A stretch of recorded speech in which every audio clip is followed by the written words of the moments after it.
Ang hirap ng pinagdaanan ko. Hanggang ngayon, masakit pa rin.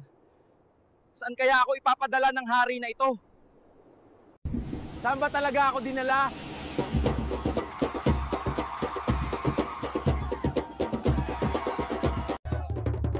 Maligayang pagdating sa aming kaharian.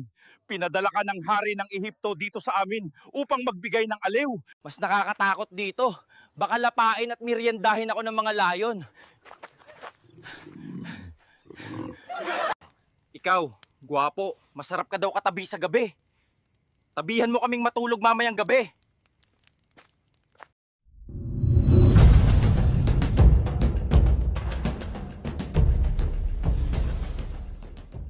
Aray ko!